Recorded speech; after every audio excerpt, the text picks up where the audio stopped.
Hey, everybody, this is your boy John, and on today's episode, we're going to be talking about evolve. It basically says, have you evolved? Because once upon a time, being a geek, you could get shoved into a locker. Today, it can get you a career, a community, and even the biggest movies on the frickin' planet. That's evolution. The question is, have you evolved? Evolve, adapt, overcome.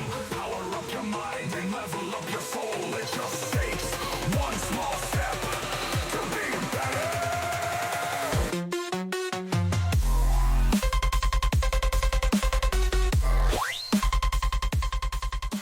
Hey, everybody, this is your boy John, aka Captain Mustache here, and as always, joined with me is my good buddy, Mr. Grumpy Beard. What's up, everybody? That music is so freaking epic. I love the Evolve music. It's like so amazingly Dude, epic, man. Well, so what's funny, right before the episode, we were just kind of like replaying that music again, and we're both like, we're just like tapping it really quick, and he's like, shit, I gotta not do that the entire time we're doing this, and I'm like, yeah, I know it's so like like you're just in it, it's like immersed, like you want to be a part of it, and so we're like, shit, we don't want to play that, we don't want to keep tapping because now we're doing like air taps in the middle of doing it, but anyways, let's jump right in, because So are we gonna start with a fantasy football update? Because I know we had week 1 already. We're starting week 2. we are starting. Yes, we are starting week 2. I know there is a couple things. I think here's what we think we should do. So we should do fantasy football, but I think before we do that, unfortunately, I know when we look at the news, I know this past week, there have been some things on social media and really news and stuff like that. So of course, Charlie Kirk. Again, we're not here to agree, disagree, any of that political stuff that people want to take sides on. It's not about that. The point I'm going to try to make is, we as a whole, understand that, things happen and we're not here to divide, right? Because our mission, as both Matt and I have said in the past, is we're here to unite all geeks. Now, that doesn't just mean geeks in general. That also means individuals. That means people. That means whoever, right? Because at the end of the day, we shouldn't be fighting. We shouldn't be, basically segregating each other because that's how this country is acting right now. And it saddens me, especially where, I looked at Facebook and I really don't look at social media that often, but I look at that and I'm like, wow, I almost had 900 friends and all of a sudden I lost, I think 8 or 9 people because of what I posted and all this stuff. And it saddens me, but the biggest thing is I want to take, if it's okay with you, man, I really want to take a quick kind of like moment of silence for him and, for what he's done. So we're just going to take this real quick.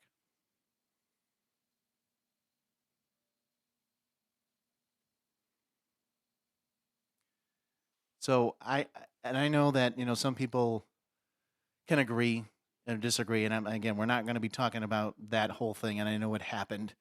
But I think it's sad that, when we look at it as a society, we're here to, hopefully get better, evolve, right? We're supposed to adapt. We're supposed to be better than the next generation that we were before, or even hopefully after, right? So we're trying to always adapt and overcome these situations. And it seems like our country is not quite getting the hang of it. I mean, 9/11 happened 24 years ago. And we were that symbol, that hope, that unity, we were there, and yes, I remember as a kid, I know Matt was basically in college. Matt was a college student. I was basically an 8-year-old kid. I didn't know what was going on, and it saddens me, like, even though I was, like in basically second grade, I didn't have a clue, but at the same time, I knew something was wrong. And it wouldn't have mattered if you were a kid, if you were an adult, if you were basically on your deathbed. You knew that at that time there was something going on, and it was a unity piece. And that's where I think now, after almost 25 years, we need to get back to that. We need to get back to a unity sense. And I know with our mission that Matt and I do, we're trying to get everyone to be united. And it saddens me that I hope that it's not going to happen in one day, but I hope that we can get there, and that's just me. Yeah, I mean, listen, there's a lot of things in the news and the media that are dividing people. On one side, it's the left this, the left that. On the other side, it's the right this, the right that. And this is where I really don't care about any of that. Because yes, we could have come out guns a blazing and say, you guys suck if you're killing people just for what, we could go out on the defense and say whatever we want to say, but it just comes down to this. What happened to just fucking respecting people? You know what I mean? Like, what happened to just saying, like, you have an opinion, I have an opinion, who cares? Like at the end of the day, like, who cares? And that's really just, it's just human decency. Like, that people used to just have human decency, and I think that's just what it comes down to. It's just, where do we go back from this? And this is exactly, I mean, we're not talking about this exactly in this episode, but it's just, as a country, as a people, we need to evolve. We need to just stop doing the crap that we're doing and just evolve into being better people.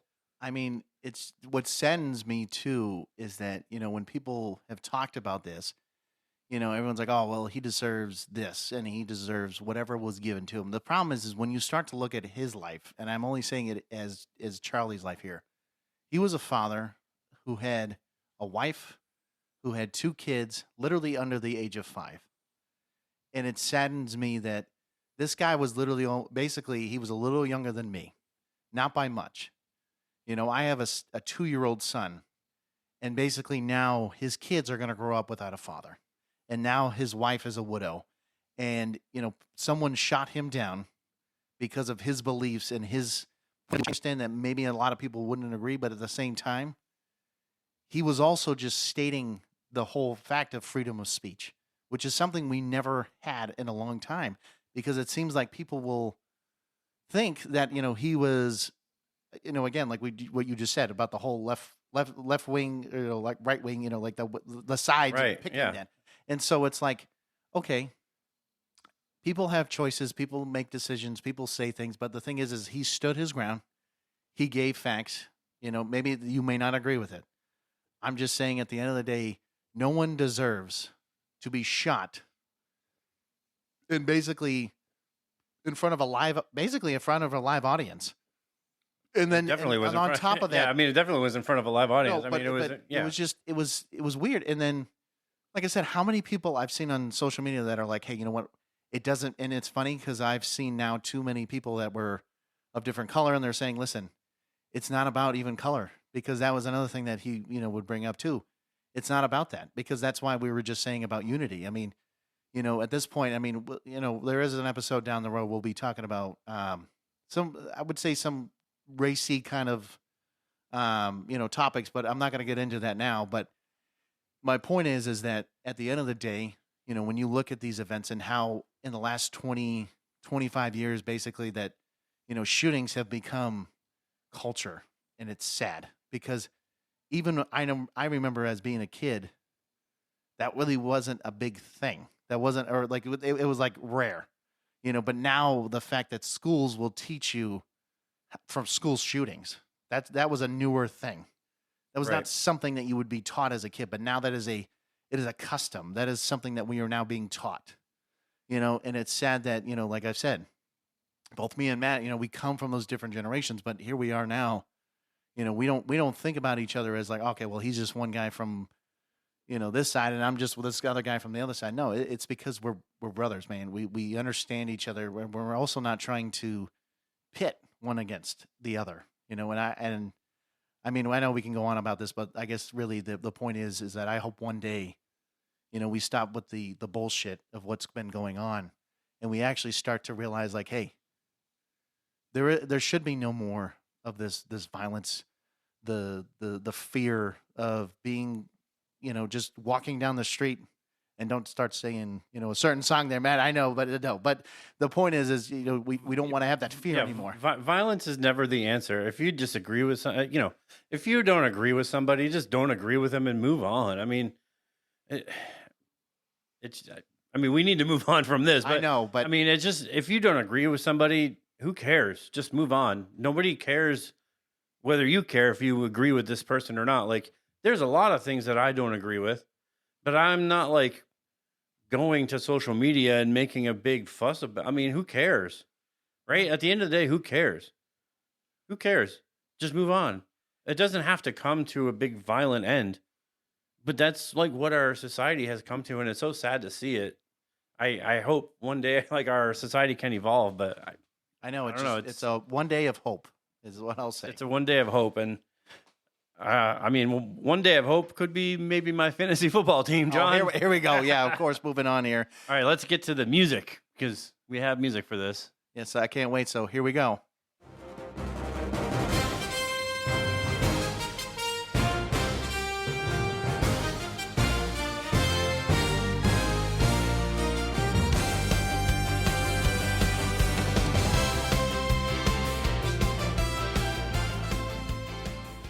Yeah, I don't know about that music, but So hey, I actually was gonna joke. I think one of us should have done like a promo.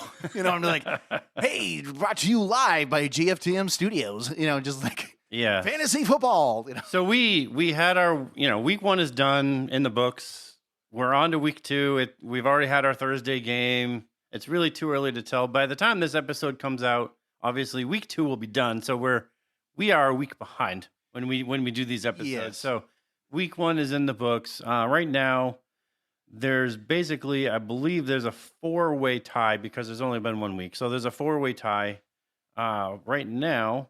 Okay. I mean, your dad's in the lead by points. Points wise, But yeah, but nothing. We all have the same 1-0, but it's your dad, Allie, My wife, yes. Jordan, and myself.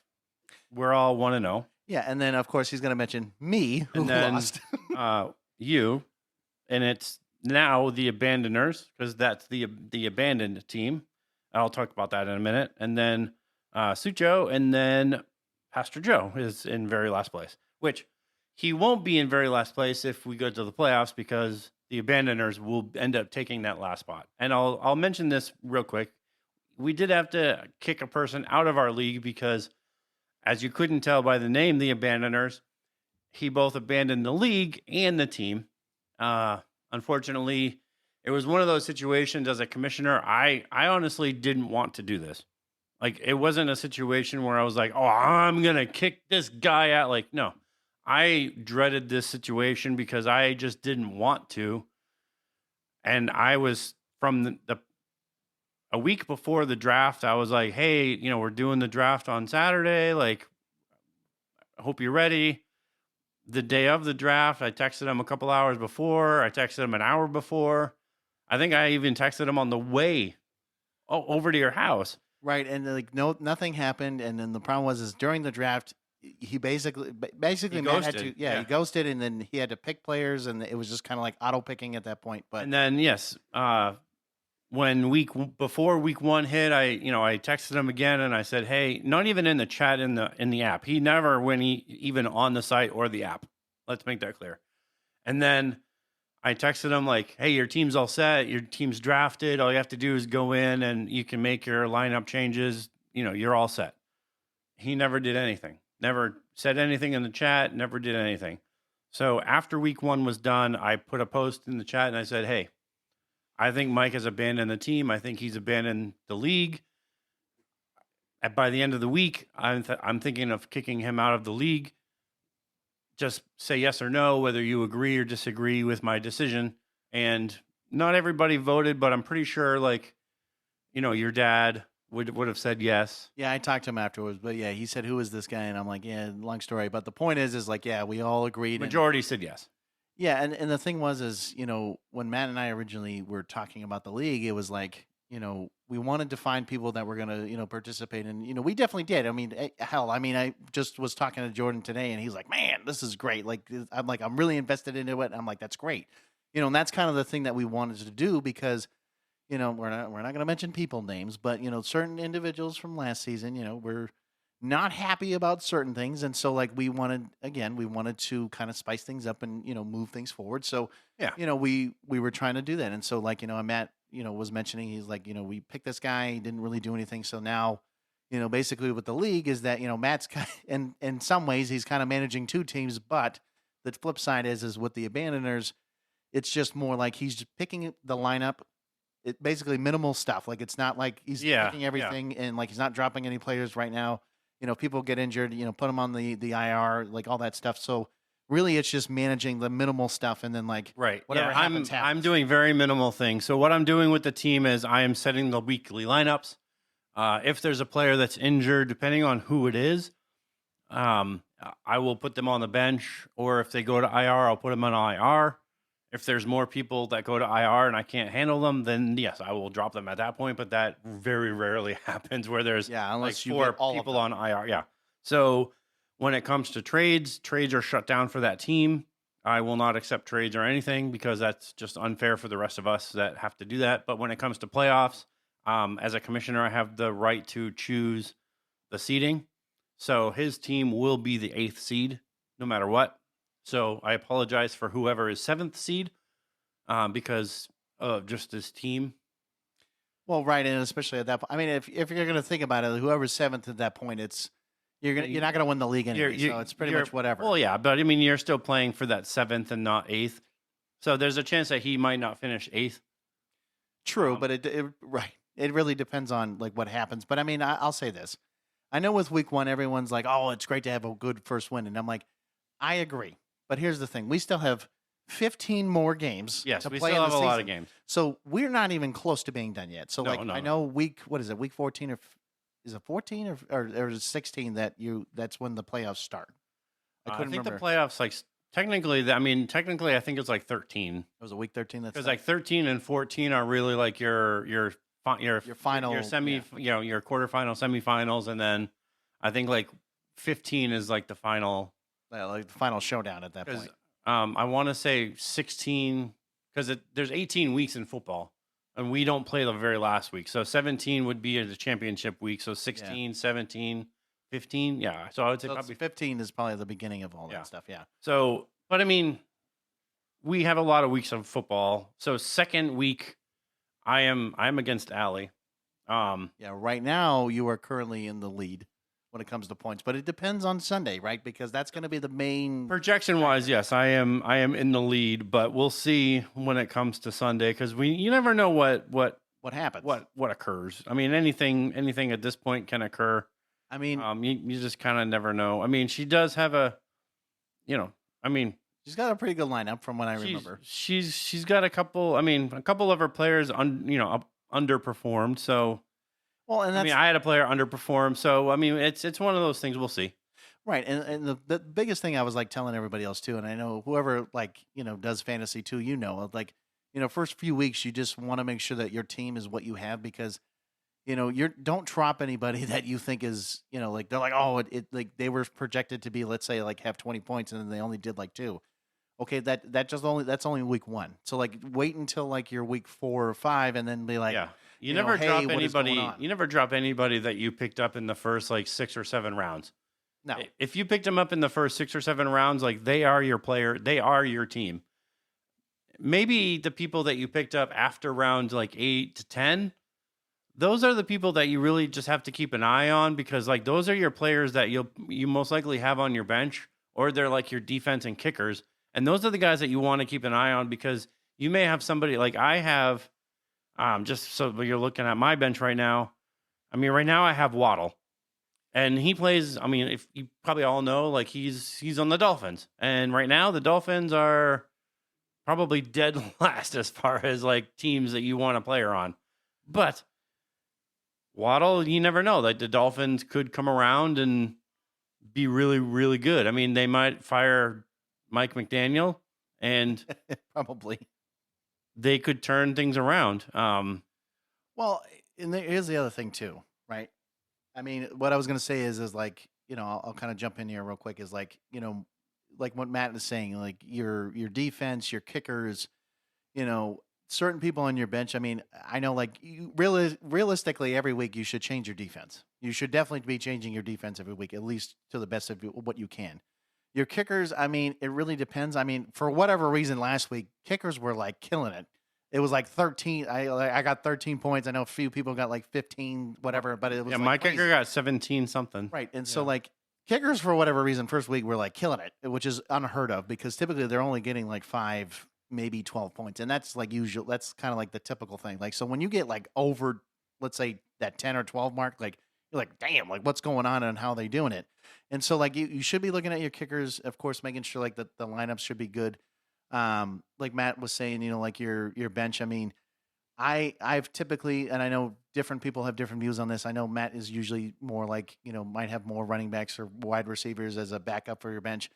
I kind of make sure I that try to make it balanced. no, I know what you mean. I mean, typically I agree with you, but the thing is that sometimes, I always think of like different weeks that you might want to have, like I said, for a quarterback or like a running back or something like that. So like I always try to have like one player, usually like for another like team, to make sure like I don't have to worry about it. But like Yeah, it's I get it. I know, and I understand strategy. I mean, it all depends. I just, I usually pick like one, player from different teams. So like, for example, like I have two quarterbacks. Like right now, I have the Dak Prescott. Even though he's like, you mother, like he's like, I wanted that guy. He sucked last week. No, so I know. He was like, I'm kind of glad. Yeah, he's like, I'm glad I didn't do that. I'm glad like, I yeah. didn't have him. Well, that's why I put him on my bench for now. But you got like him, and then I have like a running back and a wide receiver, and then I also have just like an extra tight end. I mean, granted, I could eventually, if Kincaid, for example, doesn't do as hot, then I might be like, all right, you know what, I'm just gonna probably drop him or whatever, and see if I can find somebody else. But like I said, like we've said, like typically you want to just check it out every week one's always tough. So I mean, you really have to get beyond week one, like week 2, week 3, and you really start seeing trends, and you're like, yeah, this guy is getting consistent, usage. He's getting consistent points. And, when we really get to like 5, 6, 7, then you really start seeing like, yeah, this guy's getting like, 12, 15, 14, 17. Like this guy's really getting good usage, good points. Then you might want to look at picking them up, and maybe if you need a backup for your running back or something like that, and if they're like like they're out for the week, or if let's say they get injured, then you're like, all right, well at least I have a guy. Now, sorry, I was like, that at least it's a good backup, right? Because that's the whole point of the bench. You never want to have, basically all the shitty players on your bench, but like try to have a good balance of, good and bad. I mean, it is kind of what it is, because sometimes, like we've said, like after that, like really the 6th or 7th round, I mean, it's really slim pickings. Like you're only getting so many players and so many things at that point. Like most of those guys are just, you're going to stream them maybe for 1 week just because they might have an upside or somebody's injured. But again, it all depends on each week. But that's our fantasy football update, and we will update you. We'll try to update you every week once things happen. It probably will be every other week because we normally do record 2 episodes. So normally our fantasy football updates will be every other week, just because of how we record. But let's get into our Evolve episode and asking the question, have you evolved? And we get back right into the past. We start right there in the 80s when geekiness was a taboo thing, John. So, yes, I know Matt's looking at me. I wish I had music that was like, he's like, taboo.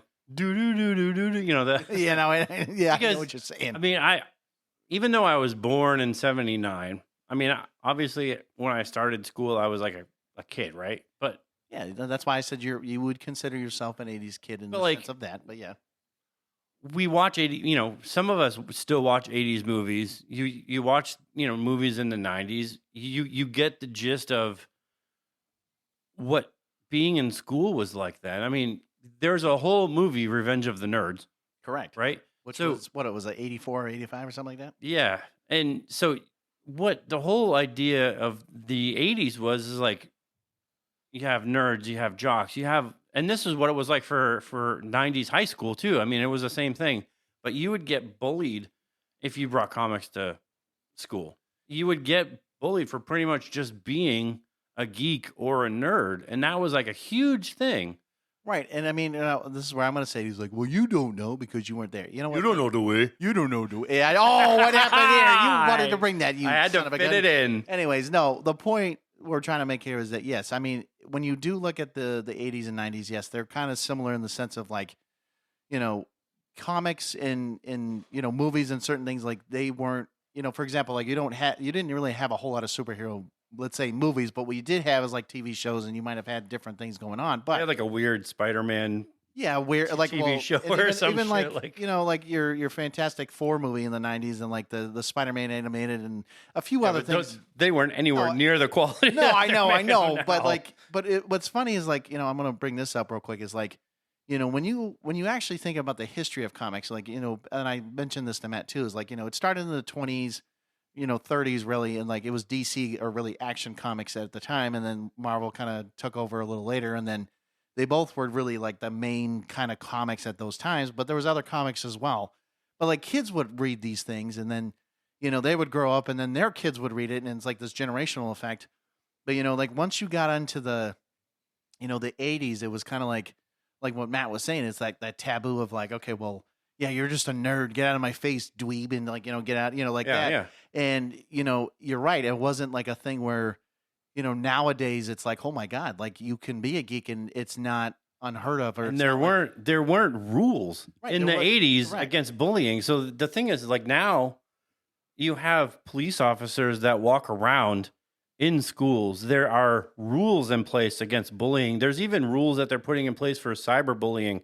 In the '80s, there wasn't nothing. you had no guardrails for bullying. If basically what they would tell you is toughen up. Or yeah, suck it up, Buttercup. Basically, Like basically, and the bullies, if they got in trouble, they would be like, cut the shit. right, cut the shit. Basically, a slap on the wrist. And then say, they would "Get go off." back in the hallway and right in front of the teachers, it'd be like, knock it off, dweeb. And they'd, hit the books right out of your hand. And you'd be like, stop it, knock it out. Like, Stop it! Is that what you sounded like, Matt? You're like, No, stop it. but, like- I'm joking.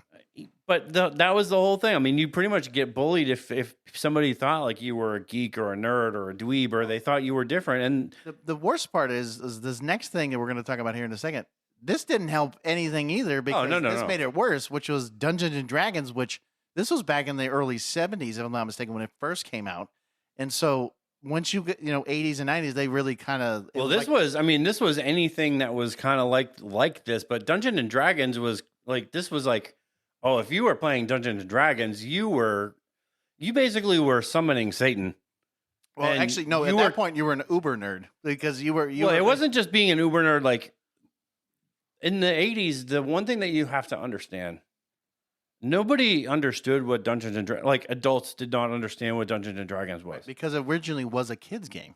and basically, if you were playing this, and this is where Stranger Things have made, like they were playing this in that show. Yeah. But like, if your parents caught you playing Dungeons and Dragons, like they thought you could summon demons by just playing Dungeons and It Dragons. almost sounds like a Ouija board.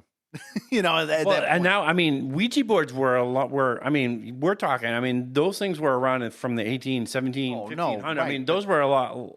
But like, this is in our notes too. But Ouija boards in the 80s were sold as. You could buy these. They were right next to Monopoly, Clue. Like when you walked into the store, like Ouija boards, like I think Hasbro. Oh, actually- Hasbro, yeah. Actually made a version of this, but like Probably didn't when- sell well at that point. there one of the owners or whatever of, I think it was like Kenner or something like that, like they tried to copyright that they created the Ouija board. Yeah, right. And Get outta so it was sold as an entertainment board game. And that's like, this is where like those the satanic panic. Ouija boards, I agree. Like you should not be touching a No, Ouija board. You really shouldn't be. But- Because, yeah. There were huge groups of people that were like, "Oh, it's just a game. It's fun." Yeah, well, when shit like, let's say the boogeyman comes out of your fucking mirror, you're like, oh, okay, I'm done with It's this fun. shit. And Yeah. I could agree. Dungeons and Dragons was not about it's Summoning more Satan at that it's, point. it's more LARPing without the LARP. You know what I mean? It's more it's not like a live. You're dressing up, but it's more of like It's an imagination game, really, is what it comes down you're to. you're LARPing without having to dress up and being ridiculous. Like you're playing out your character, but it's a role playing game. Right. You, But like, parents did not understand, and it was like, oh, you can't play that. You're summoning Satan. You're gonna be infected with Satan. Well, and the thing is like, You well, know? when you pick your, of course, like you have the dungeon master, and then you have like your typical, classes of like your elf, your mage, your I wouldn't, I don't even know what it is, But like this is like where a healer or something like that. Yeah, but like, parents didn't understand this thing, but if you were playing Dungeons and Dragons in the 80s, especially in the 90s, that was like, oh, you're a total dweeb and a geek for playing this. And the same thing, if like you collected toys, well, they're not toys, they're action figures, you're a geek. yeah, because then you're like, they're dolls. If Like, you happen to, when video games started becoming a thing in the 90s, people mocked you for being child. Oh, you play video games? Like Oh. you're, you're a dweeb, man. if you're suddenly not playing fucking football or baseball or basketball, which were the three biggest sports in schools, right. I mean, nobody was really like, hey, I'm playing soccer. Or Like, I'm gonna play some tennis, guys. yeah, Like, I'm on the cross country team. Like no, actually, even better. I'm on the swim team. No, I'm joking. No, but like the point. the bigger schools had huge swim teams though. Oh. But I mean, the big sports were like football, basketball, baseball, and those were the jocks that were typically doing that. But like, you couldn't do any of this shit, especially in like the 90s. The 90s were even worse than the 80s because you had these like Saved by the Bell, Family Matters, like the stereotypical shows now were like, did I do that? And like the big suspenders and the pants all the way up to your nipples and Yeah, basically like, hey guys, and like, yeah, because like Screech and Steve Urkel, those were like the images of like, okay, well, there. So like, this is where we've talked about in our very, very first episode of like nerds, geeks, and dweebs, and so in the sense of this is like Screech and Steve Urkel, you would kind of just basically call him a dweeb because, in the sense of what we've talked about, it's like, you got your nerd who's eclectic, you got your, or sorry, let me rephrase that, your geek who's eclectic, your nerd who is technical, and this dweeb is like kind of basically both combined, but they're really annoying. It's like the annoying Yeah. version of both. And so like both of them in the sense they like portrayed the characters as like these annoying individuals that they just had to kind of put up with, and like they basically comedy relief is Yeah. the only thing that they were good for. But they, geeks and nerds and dweebs were stereotyped in popular media. So now, not only in the 80s were you just bullied, now everybody in schools, if you were classified as this, now you just couldn't escape it. You just, that's what people saw you as. Well, and I know like especially I would say late 80s, early 90s, and this is kind of like leading into the next thing here too, is anime. Because, anime, especially because it's originated in Japan and all this stuff, especially like, their comic book versions or even TV shows like even Dragon Ball Z or other things like of that nature, they had to literally had to trade VHS tapes in secret. And Not they just weren't- tapes, but books too. But I books, mean, right. if And you had the books, yeah. And so it's sad when, you're talking about a culture like manga in anime or whatever, like, and that kind of just leads into, like we've talked about, like, you couldn't collect things because you were labeled as, like we said, a dweeb, a geek, a nerd, or whatever you want to be called, and it was just harder to be, self-expressive in our geek culture that we're talking about. Because now, like if we had, imagine this, Matt, imagine if, let's say podcasting was back in the 80s. Okay, and we had a podcast back then. Do you think we would do well? I think we would do terrible in the 80s. I think at that point, I think we would do well, but like this is the thing, okay? And you guys have to really just understand this. I being somebody who, yes, I do identify as a geek and a nerd, so I guess you could call me a dweeb. But if you call me a dweeb, I'm punching your ass. Not your Please, ass, but man. I'm punching you right in the fucking throat, and I'm going to stand over your dead corpse. Okay, man, you tell them. But here's the thing: in school, just being a geek, not doing anything, minding my own damn business, I could just be walking down the hallway, and you could have this dumbass douchebag who just doesn't like me because of the fact that he thinks I'm a geek, could just randomly punch me in my face for no fucking reason other than the fact that I'm a geek. And this is, yeah, if we were podcasting then, that's what would happen. And the teachers Wouldn't give a shit. at wouldn't that give a point. shit. No, and you know what? And here's the other thing. But here's the thing, too. I mean, not to Okay, cut fine. you off, All right. but here's the thing. If it was the other way around, I would get fucking suspended. Right. Because they would honestly believe the jock or somebody that had popularity status more than they would Right. an innocent, basically bystander at that point. But I wouldn't cause the fight. Like, I'm just trying to mind my own business and going to my next class. And, douchebags have to just like send a message because they think they're cool. And now, like, when I look back at some of the fucking people that, I didn't get bullied. I got bullied a lot, but I never actually got punched because I knew better on how to avoid it by the time I got to high school. But here's the thing. A lot of those cool people that were in high school, you know where they are now? Some of them are dead. Or I was going to say, they're in a van down by the... No. But most of them now, they're addicts. Some of them are dead. Yeah. But a lot of them, they're not doing well.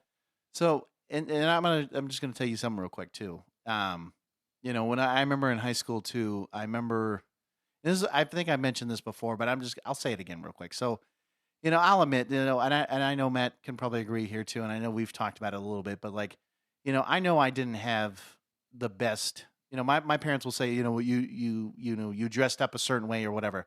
I did. I dressed up, at the time when I was in high school, like I did like the Tommy Hilfiger. I did the the Abercrombie. And I, was just one of those things. I had the huge Boss jeans with the vest and everything. Oh yeah, yeah. I had the same. So like we and so like the thing is like for me like of course I never had the Jenko jeans though. Oh god, or like the parachute pants. No, I never had. No. Can't touch this. No. And. So like for me it was like I never like I had certain things like I wanted to be. I guess I tried to dress. I guess we want to call it preppy.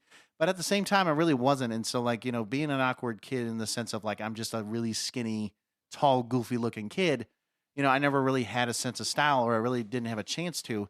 And so, I definitely grew up in a way that, I didn't care where you came from or, I know Matt and I can agree. We're kind of like the in-betweeners. We never really hung out with, like, one group of people. We just kind of grouped different people together to kind of, like, bond. And so, like, I always joke. I'm like, when I, in high school, like I was always the guy that, had, my good friends, like, so for example, like Jordan, I've known him for almost 20 years now, which is crazy to even think about.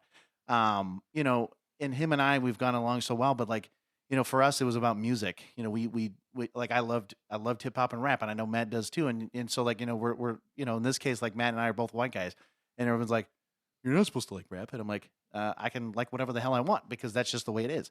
But I never like everyone's like, oh, you were a gangster. And I'm like, no, because people have said, oh, you must be and I'll say it the way it was said. It was a wigger, right? And I was like, oh, I'm like, no, man, like I dressed a certain way because that was me. And so like, I did certain things, I did whatever, but I didn't try to like, fit into the popular crowd of the jocks. And so like, I remember one day randomly I was just sitting in a class and all of a sudden this basically other guy who was literally one grade below me called me, and I mentioned this to you, he called me, and I'll say it, a faggot, and I was like, do you even know who the hell I am and why did you even say that? I really wanted to, I was so mad that he said that. I was sitting there like, why is this motherfucker telling me that I'm a faggot?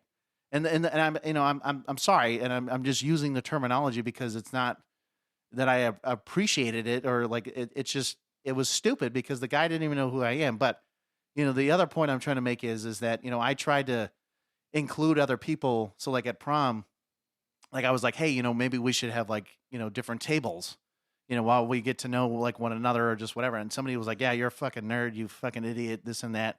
And this popular girl stood up for me and was like, hey, he just had an idea. Why are you downing him and blah, blah, blah. And so I appreciated that because I looked at her as like one of the most popular girls in school. And she stood out for me, even though I was just sitting there like, dude, I'm just throwing out an idea. That's all it was. It was nothing else. Yeah. And so it was weird. And so like, I did have a different appreciation for certain individuals, but you're right though. I mean, now I can think back, like there are probably some people that I knew that, some of them went in the military. I know some of them, they're, sure maybe they went on to being like a mechanical engineer or, different fields or whatever. But like, it's funny how, I remember some girls that were, you know, they were trying to like copy my homework basically in school. And then I see their ass in, where I'm going to college. And I just find it interesting because now they're like, oh, yeah, I wanted to help people. I wanted to be in the mental health field. And I'm like, how the hell did you think to yourself, you know what, I want to go do this all of a sudden? And I just remember you like 11th grade, like, hey, I'm going to go copy your chemistry homework. And I'm sitting there like, why don't you just do the fucking work?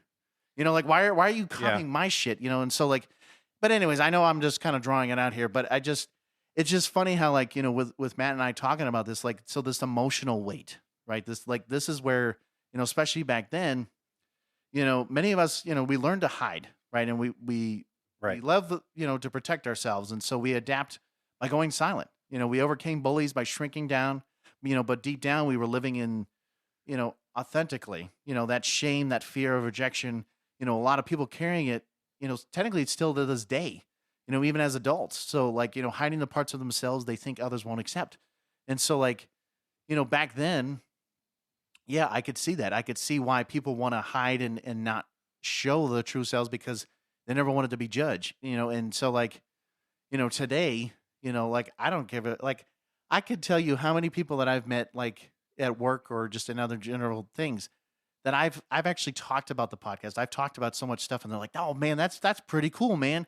And like, that's awesome. Let me get your card. And I'm like, yeah, absolutely, man. And we'll talk about it. And I would sit there and talk with them for 30 to almost an hour just about geek things. And so it was like, as an adult, I mean, it's funny how like I'm a tall, goofy guy, but I'm like, dude, I'm just like anybody else. I like things. I like different, like again, like Marvel or comics or whatever the hell it is. I mean, I'm always open to hear other things, but it's not about that. It's about just talking and not fearing of what the other person's going to say about me. And like you said, who gives a shit? Like who cares about that? And that's how I feel now. But back then, back then, I mean, you were like, no, fuck this. I don't want to talk about it. Then it was like, I mean, you would just walk down the hallway and it was like, kids getting shoved, like not in, I mean, people were, I mean, the lockers were most of the time in our schools in New Hampshire, we didn't have like the big people fitting in lockers. No, that's because we had the small, like the really skinny lockers. So it was like, yeah, but you would see kids getting shoved in, like not into the lockers, but just into the outside of the lockers. Yeah, and they get pushed and they basically just shoved in, like all the books fall over and then, they're on the ground and they're probably upset or they might be crying because this is the same shit. A few people, I mean, the double pane glass with the wire in the middle of them, like there were a few people that were thrown through that. And it was like, come on, guys. Like, but, fights in the hallway. It was like, I mean, it was just, but that's what bullying was. It was just like, these bullies, but a lot of it wasn't physical either. I mean, you would just get tormented by people that were just like, oh, you fucking geek. Like, why don't you just, well, it was die? Right. And the worst part is Matt and I talked about, bullying in general. Like we've talked about the different, experiences that we've had in the past, and it's funny how, you look at it now, like, when you think of a bully, they have emotional trauma of their own. Like, and don't let them fool you because they do. Because the reason why they're doing it is because they want to take out their pain on someone else because they don't want to deal with it themselves. And back then that's the same thing. So like if you think about like the 80s and 90s, I'm not saying it was a trend, but like let's say you went home and you had an abusive father or you had an abusive mother or whatever, or somebody that was like tormenting you at home that you feel like now I got to go torment somebody else because now I'm stuck at a home where I can't do anything. So now this is my playground of torment. And so that was the thing. And that was the trend. And like, that's where now when we've talked about bullying, it's like, yes, there are things in place. There are things. And it sucks that, it's taken that long to do that because in that time frame of the 80s and 90s, it was about basically, and this is where I'm going to say this too, it's like, bottling up every fucking thing on the planet, your feelings, your emotions, your everything, and basically just embracing the suck, shut the fuck up and deal with it later. And it was never about these bullies will move on and they'll forget about me. But the thing is, most of them, they never did. They just kept doing it and doing it. And then we have a shift when it really was like 99. '99 is really when the shift started, and then the 2000s hit.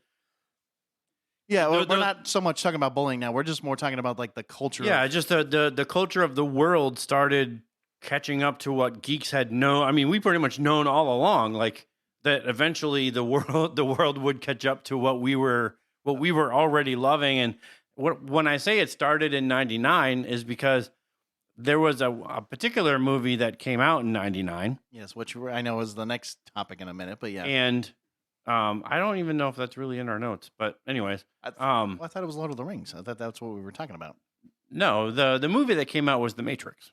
Oh, okay. And I guess, yeah, you're right. You're right. The Matrix really was one of those movies that, like, if you weren't geeky, Then you weren't a part. probably just went. I mean, if you were a jock, it probably just went over your head. And this is like for geeks and having this movie just being as popular as it was, it just, I think that's when things began to shift, because now when the 2000s hit, I mean, you have X-Men, you have Spider-Man, now you have Lord of the Rings, and gaming just exploded. I mean, you have games that were like Halo, baby. No. World of Warcraft. Well, I mean, like PC, I mean, I will say it's still at this time, I mean, PC was more the dominant figure when it came to online play, because, consoles weren't there yet, because even PlayStation 2 and the original Xbox, they were not quite there yet. It had to be the next generation when we've talked about it before, Yes. but that was the shift of like that online gaming thing that really took off. But like, yeah, I mean, PC games like, like you said, World of Warcraft, basically any game that I'm probably going to say, like any game that you can think of, they're basically online play. You don't know the way? You don't know the way. No, but like you're right though, because like the live adaptations of, certain books or even certain comic books or things like that, that was the way, because that was the way, and it was like, oh my God, we're seeing X-Men basically the first time in a live adaptation of it. Spider-Man, yes, we've seen it in like TV shows back in the day, but like now you're seeing it when in the you're big seeing screen. it in a movie theater. It's a whole different scenario, and now it's like, not only am I seeing Spider-Man and X-Men and like Lord of the Rings, it's realizing like these things that were once ridiculed as geeky and nerdy, they're really epic and profound. Now it's like, really, these things are being celebrated by like literally millions of people, not just in the United States, but around the world. And it's like, now, how can people bully me for liking this when literally millions of people are loving this? Right. And what's funny is like, then you start to think about like who was the biggest at the time, like for gaming. It would originally, I'm not saying that there wasn't like any women gamers at that time, but like men were the majority of gaming at that in those time frames, especially like in the 80s and 90s with like, playing like your Nintendo or, your Sega Genesis or, all the different, like even the original like PlayStation and all that stuff. But like, it was a phenomenon that even moved forward where, kind of jumping a little bit of ahead, but like, gaming, exploded, in the sense of like, in people's basements and like into living rooms everywhere, and like the Halo LAN parties. I mean, the original Halo was like, Oh, I know. like, Yeah, you were yeah. playing it and you're like, yeah. oh my God. And then, like we've said, like World of Warcraft guilds and like, the PS2 era, it weren't just hobbies. It was just like building those friendships, communities, and even lifestyles where, like, cause I always joke with Matt because that's one thing we do understand is like, yes, when you had to play with somebody in a living room together because you have we used one to screen. have, I mean, we used to have all of our friends come over. We used to bring our own controllers. Right. And yeah, granted, the TVs weren't like they are today, but like, absolutely not. They were smaller. They were smaller. And when you play with four people, you're only looking at your one little tiny corner. And it was harder to see. It was much harder to see, but and you want to talk about cheating? you were playing. Oh yeah, I mean, cheating was it was a common thing. Hey, bro, stop looking at my corner. You're like, bro, I can only see this one other corner. I know which corner you're in now. But like when you're playing with other people and you're trying to do a move and you're especially when you're playing Madden. I don't know if you ever played Madden with somebody else. But like I don't think I have like personally, no. Because let me do. Well, actually, no, I lied. I did. I'm going on a little tangent here, but like when you're playing Madden, with another person and you're on the same game I have before. and you're versing somebody else. Here's the thing. You had to hide your controller because if they saw your controller, they would know what you're going to do. They would know what play you were picking. Because it was like, I mean, if you were on PlayStation, it was like you can choose like, the X, the square, the triangle. Right. And if they were like, oh, that motherfucker's picking. He's picking a square, man. He's picking that fucking square. He picked a square, so I'm gonna pick this play because it's gonna counteract that. It's gonna counteract that play. So yeah, basically, if you were picking a play, you'd be like, hey, stop looking at my controller. Like basically yell at him to stop. But that was like games were exploding, and this is where when you were a computer nerd and you were once teased in school, you were suddenly the ones that were building the future. You were laying basically a foundation because in the 2000s, that's when the internet started exploding, and all these people that were like, the jocks and the people that weren't taking, computers seriously were the ones that were struggling in these classes, and you were the one that was like, well, are we done? And hold on, ready? You were left behind. There was no catching up. Like you were left behind because you didn't understand it. No, and they were the ones asking you, like, "Hey, can you help me with this? Can you help me with this?" Yeah, and suddenly, like, I mean, you were never going to be the popular one, but like in these classes, like you were the one that was like doing all the stuff, and you were done way before everybody else because they were all like, "Hey, I need help in typing class," and you were just like, "Hey, I'm done." Like, well, because you can't really cheat in typing class because all these jocks never touched a computer. They never had to do anything else. So it was like as soon as like one, I mean, granted, most of these times we were using like MS DOS and Windows 98 and I remember Windows 98. That's for sure. And some of these things, but like this is the thing. I mean, or even hold on, ready? Even Windows XP or 2000. Even worse. But like. This is where it really just started to change. Like instead of, geeks just having to hide and isolate by themselves, we had these movies, we had these games. You had culture that was being created. And, going into Comic-Cons weren't just started in the 90s and the 2000s. Like some started as early as like the 70s and the 80s. Although I think the New York Comic-Con, I believe it started in 74. And in 74, there were 50 people. Oh my! That went to the very, very first New York Comic-Con. I'm going to tell you this, Matt. I know. I'm not trying to interrupt. I really want us to go at least to the New York one because I really do think it'd be cool. I would rather go to the San Diego one. I do, but that's a lot of money. I figured at least if we go local, then we can do that. But anyways, go ahead. But like, as far as like, because New York and San Diego, they're the big one. Like New York and San Diego, they're the two big ones now. But honestly, San Diego's probably bigger, especially with the whole. It's bigger now, yes. It wasn't until the 2000s though that New York and San Diego began to sell out. And by selling out, I mean I think by the end of 2007, San Diego had 130,000 people. And I mean, even if you look at it now, I mean, it's crazy. I mean, it's even higher than that now. There's a lot more than 130, but when you're talking 2000s between, 1980, there's probably like maybe 200 or 300. And now you're talking by the end of 2007, there's 130,000. Like this is what we're talking about as far as, geeks being celebrated and being able to, we're not just talking about people just going to a Comic-Con like, hey, this is cool. No, they're dressing up as their favorite characters. They're walking around in public places freely saying, I'm a geek, I'm a nerd, this is what I love.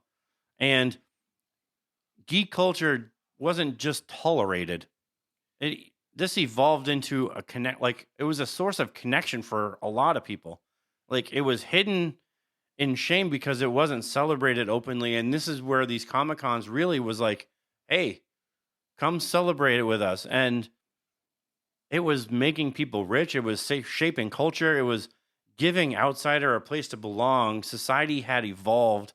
And what it shows us is like geek culture showed us that it could transform. That transformation was possible. Well, and even better, I mean, the 2000s Comic Cons, like, because it became a big part of like Hollywood's, marketing strategy, you know, as big studios would, use the Comic Con, forum to generate the media attention to current and upcoming projects. So, prior to this, you had to basically rely on the radio, print, TV ads, things like that. But like, at least Hollywood, I'll admit, like this is the one time they actually did something right in the sense of like, Yeah, hey, this like bringing this to the using big front. This is where like in San Diego they started using that hall, that the hall H or whatever that is, Yeah. where they started to use these big halls in San Diego to promote their future projects. Like Marvel would show like their future projects, and Yeah, you mean not hold on, just when Marvel was actually good. not just not just Marvel though. I mean, you would have like Pixar and Disney going there. You would Right. have all these Like big DC, studios, and yeah. and it's not just like, not even Disney or Marvel or DC, but you would also have, I mean, you kind of name the studio like horror movies. Yeah, I mean, 20th Century Fox at the time, and like a few Right. others like that. Any of these big studios that were around then, like they would be showing their content as like, hey, this is what we've got coming out, and they would show these previews that you don't see on TV. You have to go Right. to the Comic Cons, and they do these today. Where Right, either that or or I was gonna say like YouTube. Well, now it's like YouTube or even like you But have there's like, people. there's stuff that Marvel shows and Star Wars and all these other places, but they only show them to the Comic Cons. Like there's clips that you only see there. Right, and I mean, I know people will, hold on, let me get that video. Oh clip yeah, for let me you," get and my phone let out. me get even though you're not supposed to, but they do. But they also have like now, like they'll have the stars there. They'll do forums that you can ask questions. You know what I mean? So there's a whole new buzz around these Comic Cons, where now it's not just you going to see some cool stuff. It's a whole community where now there's people there's probably hundreds of thousands of people that are just like you. Right. And it's not just, well, I'm just a geek and I will live in my mom's basement and Well, have my internet games and whatever. remember in our first episode we talked about, like what is a geek, what is a dweeb, what is a nerd, right? And I know we've talked about like, what is that traditional dweeb in that sense, but like, when we do talk about like the geeks and the nerds, we're trying to like, destigmatize the words itself because, it's kind of like, I think we've talked about this too, like what is an addict? Like what do they look like? What are this and that? Because at the end of the day, it didn't matter because at the end of right now, especially in today's standards, like geeks are anybody.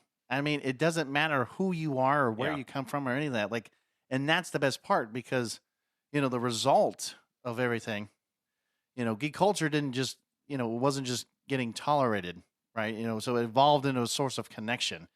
What was once hidden in shame became, celebratedly openly celebrated. I don't know why I said that. The stuff that you get beat up on in the 80s and 90s, by the 2000s, it was making people rich, shaping culture, giving outsiders a place to belong. Society had evolved and it showed us the transformation, which was possible at that time now. So yeah, And so it's crazy to see how, we come from here and then now, at least in the geek culture wise, I can't say America's society because that's a different story. It's a whole different scenario. But now it's changed. I mean, in that sense, yeah, right? it's the thing is like the lesson of this whole thing and why we go back to the 80s and the 90s. The whole thing, and we'll try to get through this real quick because we're already at that hour mark. I figured, yeah. But the lesson of this, and there's two little segments here, and there's some really good life quotes in these. So this is like the best part of this episode right here. So keep staying tuned. Don't tune out now. Don't tune it out, baby. Stay with us. But the thing is, if geek culture evolves, so can you. So geek culture didn't just adapt; it transformed. So what once was like hidden and then tolerated, sort of tolerated. I mean, in the 90s, it wasn't tolerated. It was still hidden. But in the 2000s, it's just started to get tolerated. I mean, Matrix came out. Then you start having some movies came out. So people were like, okay, this is cool. Now maybe I can step out of my shell a little bit. Mid and 2000s. then it just became something that's really celebrated. That should be the blueprint of our own lives. So Hold on, you just went philosophical for a second. oh, I did. He was like, we follow the damn blueprint. We went, no, that should be the blueprint of our own lives, bitch. And you're like, Yeah. oh, drop some knowledge. So it's really just a challenge for all of you, and even for us. Like, what parts of you are you still hiding? Like, where are you stuck in 80s mode?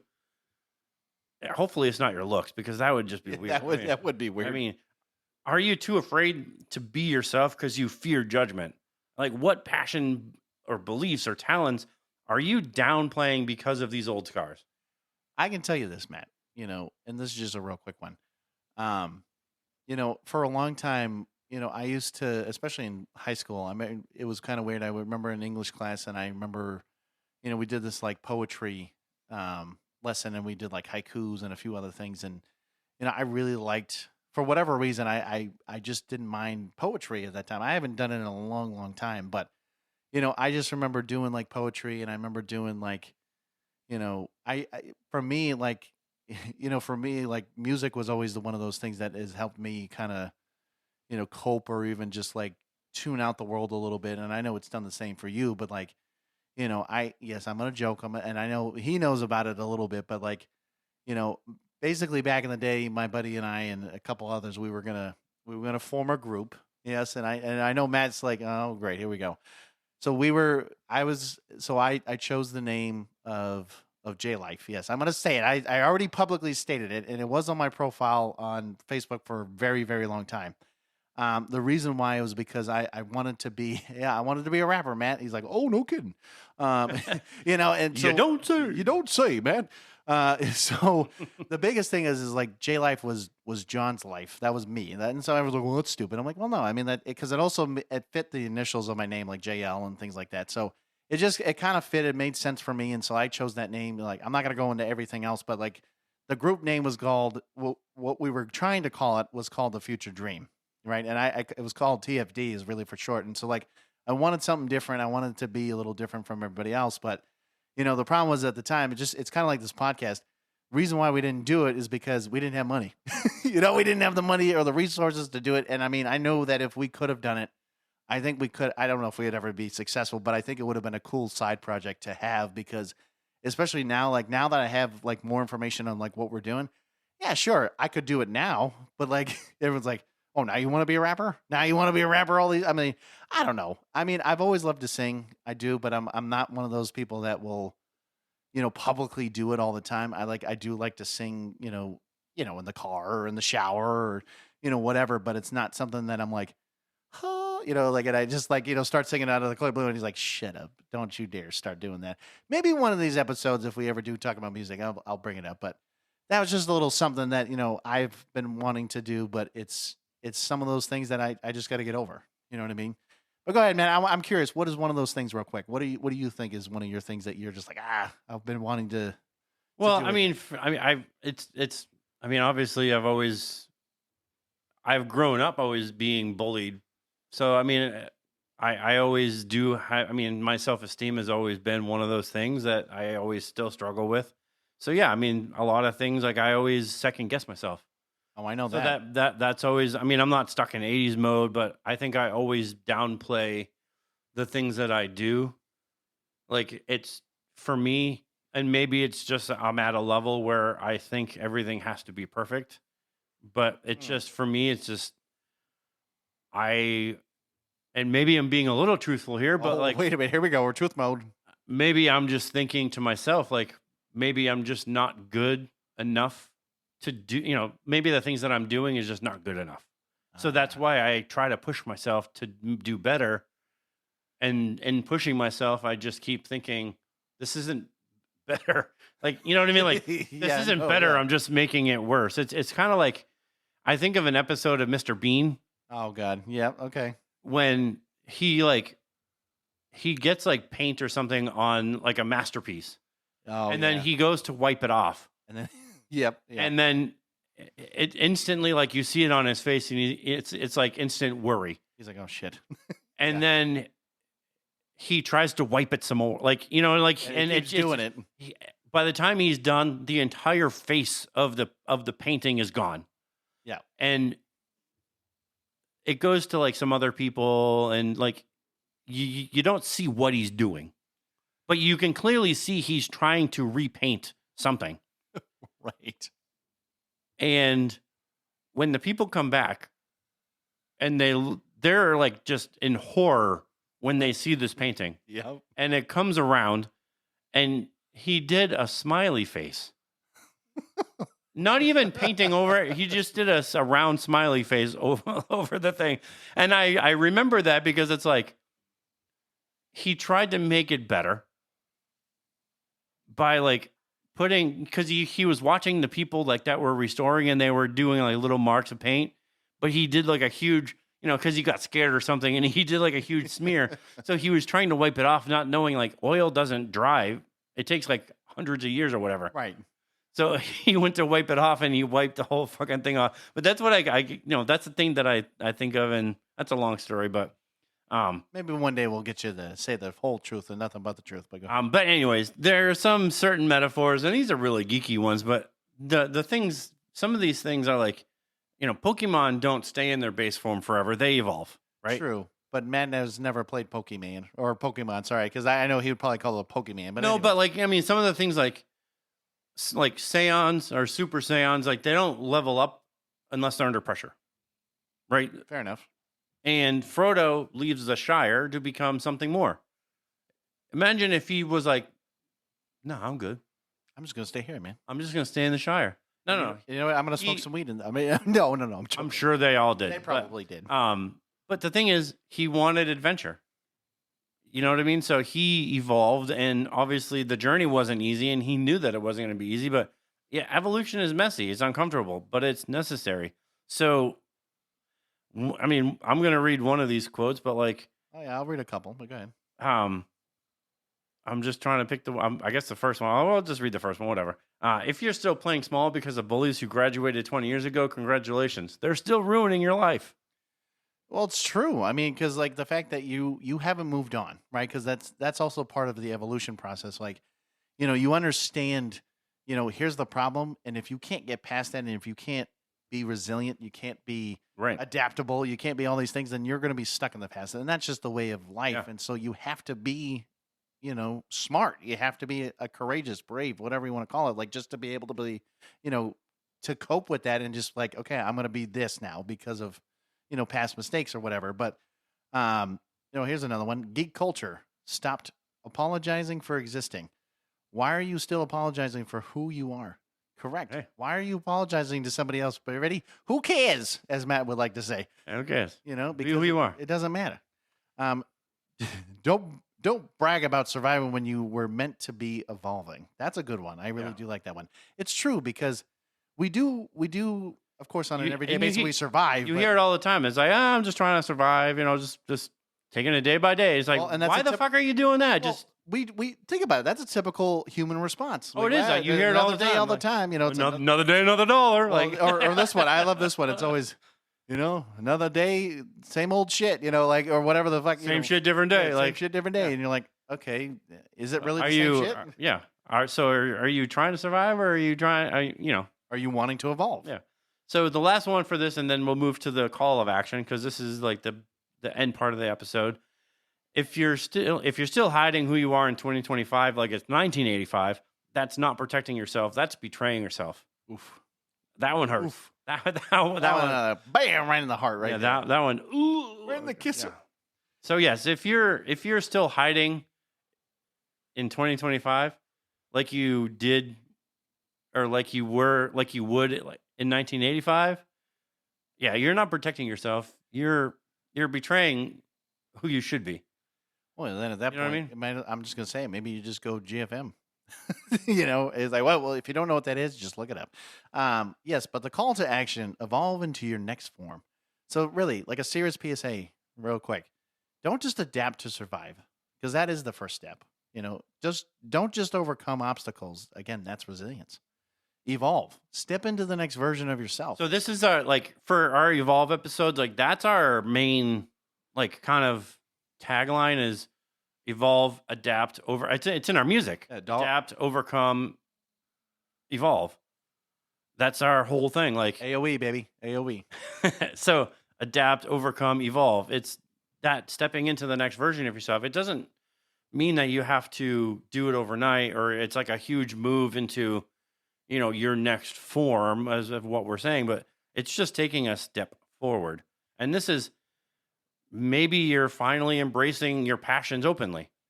Well, it's, what was it? Transformation mutation episode? You know what I'm saying?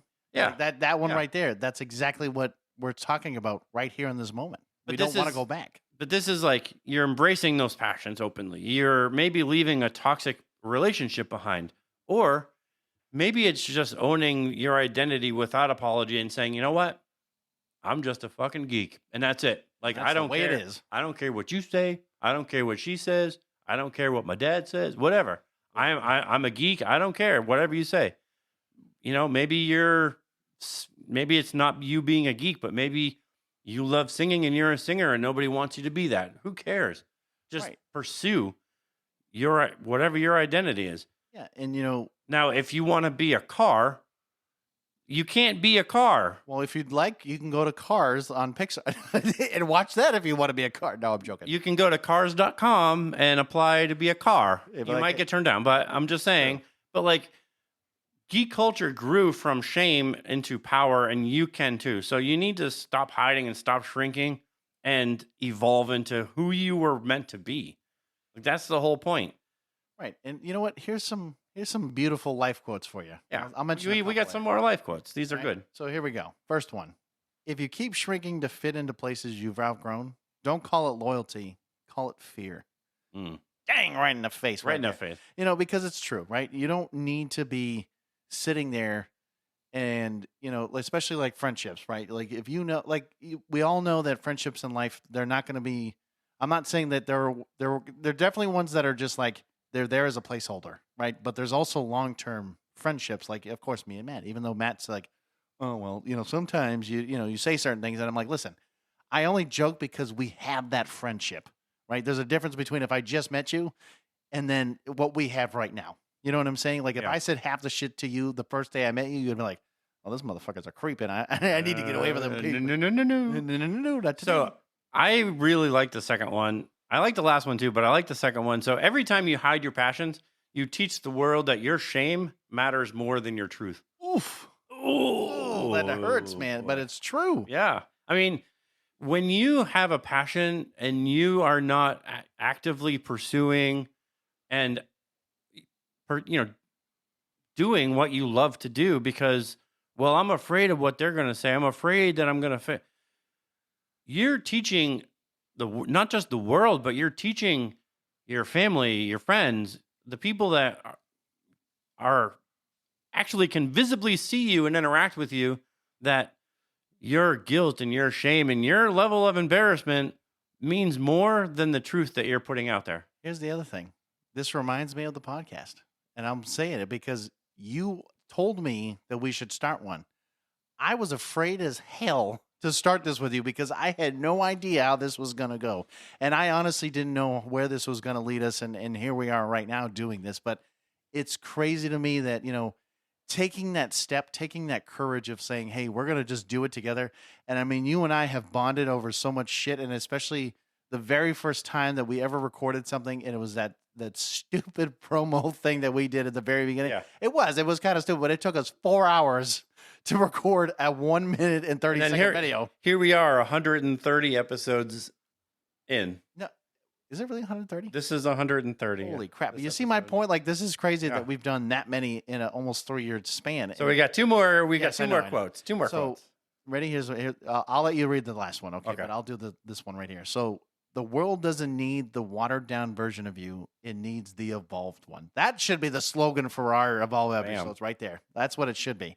And I it's actually like the last one more, but I know, but I think it's true though, because the reality is, when you're kind of like the previous quotes, you shouldn't be afraid to show that true potential. You shouldn't be basically showing like a version of yourself. You know what I mean? Yeah. Like you don't need to have that like, oh, they really don't need to know everything about me, this and that. well, here's the thing.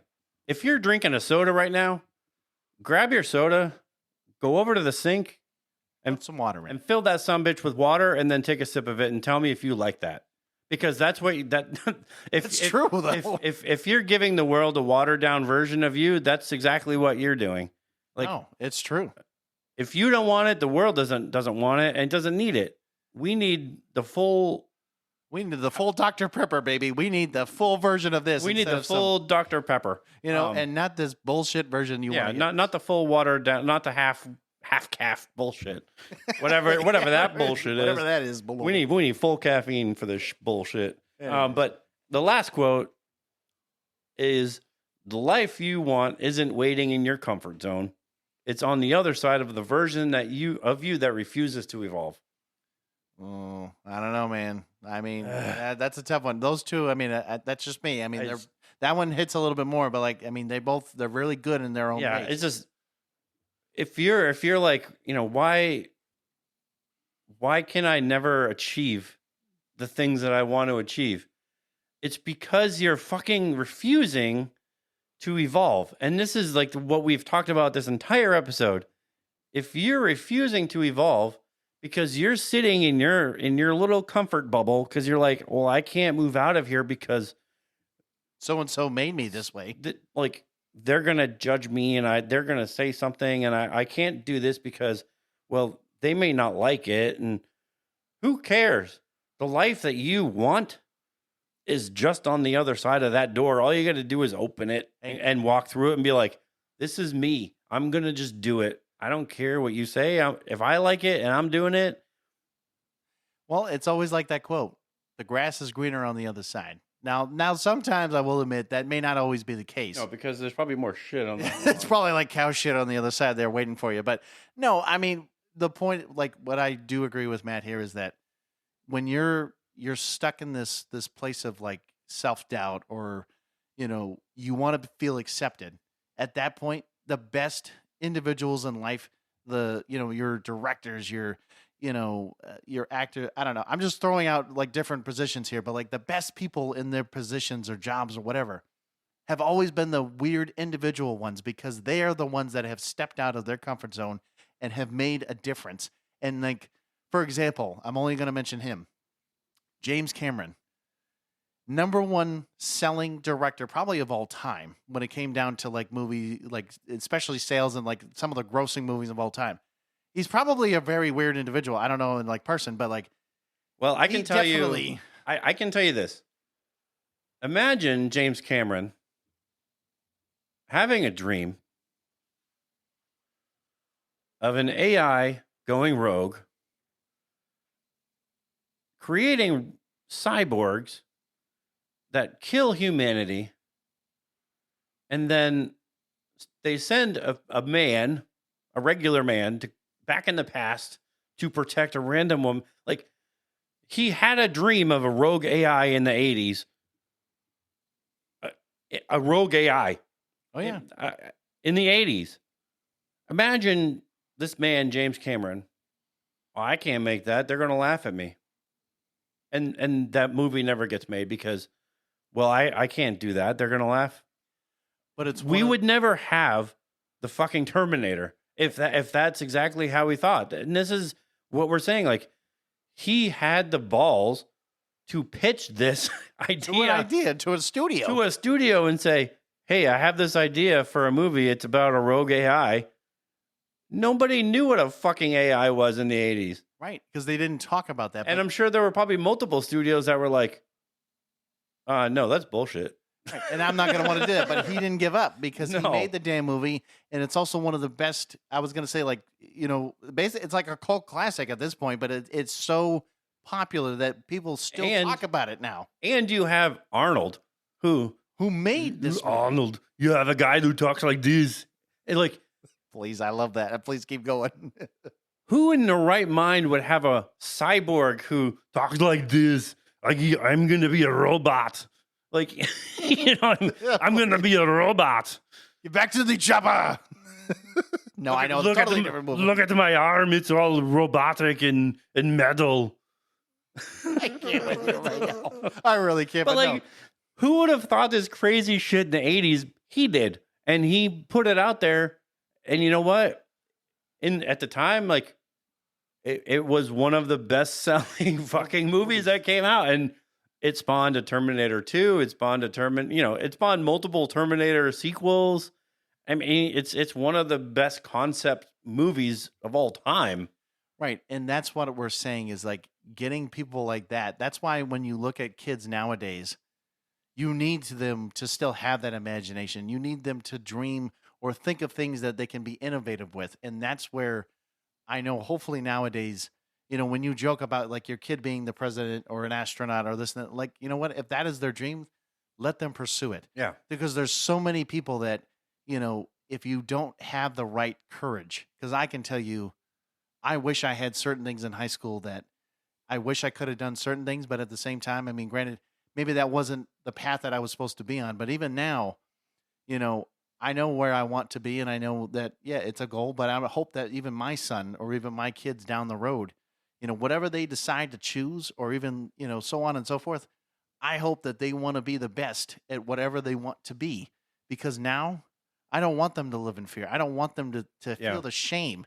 And that is what we're also saying, because it does depend on the next generation coming up. It does depend on these kids and basically so on and so forth to start thinking about what can I do to make a difference. So there was my wife and I have been watching the latest season of AGT. Granted, we're not caught up to like where they are right now, but there was a 10-year-old kid on the show, and he plays guitar and he sings.